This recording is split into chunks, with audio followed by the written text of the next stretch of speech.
Mesdames et messieurs les élus, mesdames et messieurs les membres des corps constitués, mesdames et messieurs les présidents d'associations, mesdames et messieurs, et surtout, chers amis,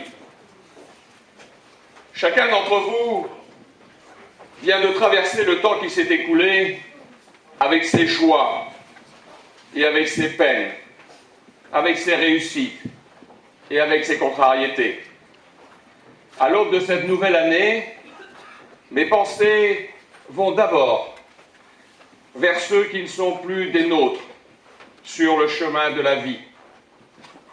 Bien sûr, 2013 a été rude pour notre pays et par voie de conséquence pour les collectivités territoriales. 2014 sera encore plus compliqué. Il faut avoir le courage de le dire. La France s'enfonce dans une crise profonde et durable. Le monde est en mouvement et il n'attend pas les retardataires. J'ai toujours pensé qu'agir, c'est savoir résister aux postures du passé et que réformer, c'est se défaire de l'immobilisme pour affronter la réalité des faits. Ceux qui penseraient que ces réflexions sont loin des problèmes journaliers se trompent.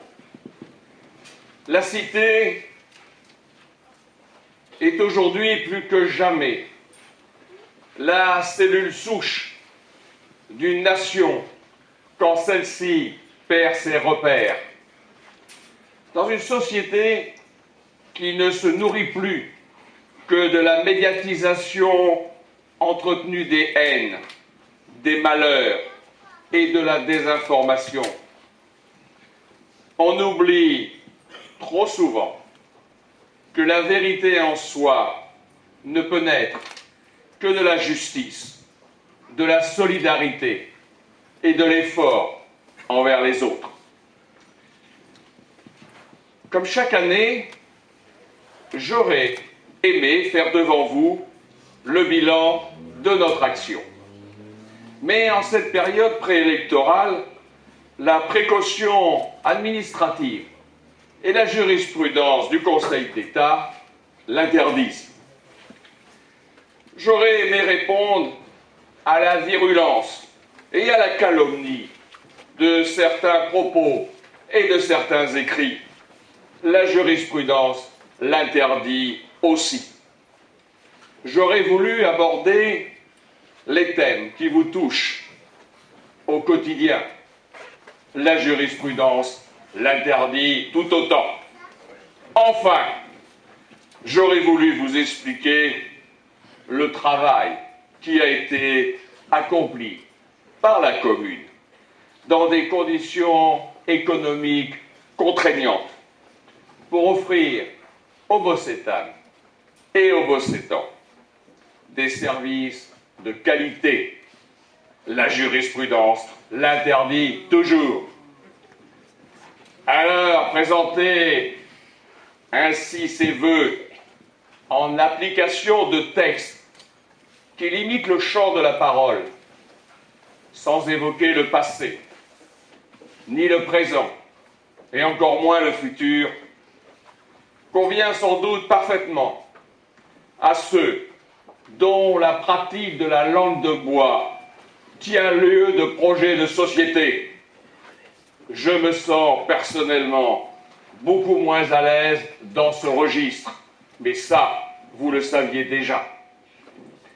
Alors, à moins de vous entretenir maintenant du petit chaperon rouge ou encore du bonnet du même qualificatif, bien que sa couleur pourrait prêter à interprétation, mais heureusement, il n'est ni rose, ni vert, ni même bleu marine. Alors vous comprendrez mes difficultés à poursuivre mon propos. La France étant, dit-on, un pays de libre expression. Quoique, j'ai quand même, semble-t-il, le droit, comme maire en exercice, de vous parler à la condition de me soumettre aux opinions téléchargeables sur le site officiel de la pensée unique.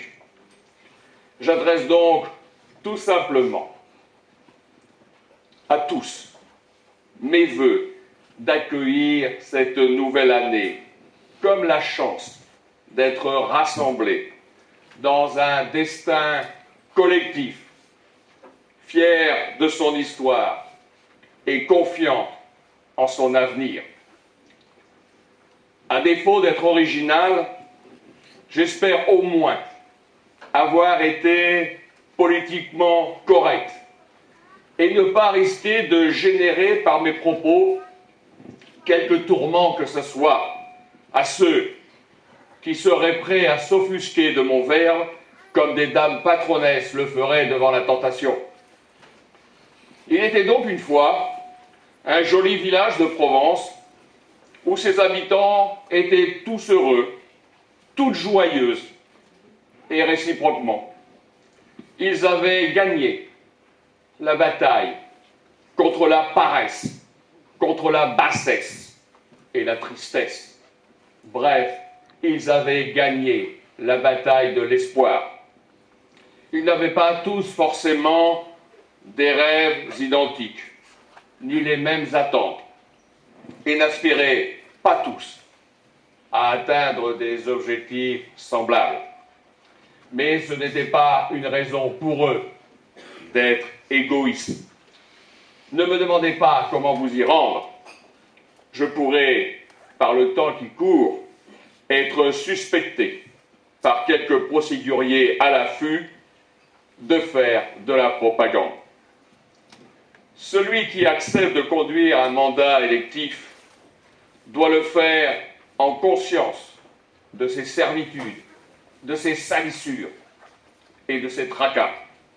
Le rapport à l'individu doit s'effacer derrière l'intérêt public. Il s'agit, du moins quand on est un honnête homme, de faire passer le souci des autres avant celui de soi. Ce qui fait le sens du devoir, c'est qu'il s'inscrit dans l'action. Il impose une détermination qui s'envisage comme une résistance aux pressions de la manipulation orchestrée et de l'influence intéressée. Jean-Jacques Rousseau rappelait déjà que toute méchanceté vient de faiblesse. Il faut traiter celle-ci avec indifférence et même compassion. La légitimité d'un élu naît de son élection, pas de sa soumission. La seule limite à son travail, c'est la complexité des problèmes posés et son aptitude à les traiter. Leur résolution nécessite de la durée et de la persévérance. Faire croire qu'il suffit de promettre pour pourvoir relève de l'imposture. De plus, l'illusion a pour principale conséquence de provoquer de la frustration et de la déception. Il est très dangereux de faire croire que la politique peut tout changer. Cela revient à minimiser la responsabilité individuelle et la résistance du réel à tout changement. Ces quelques mots, prononcés parfois sur le ton de la dérision, parfois sur celui de la gravité, ne sont pas autre chose que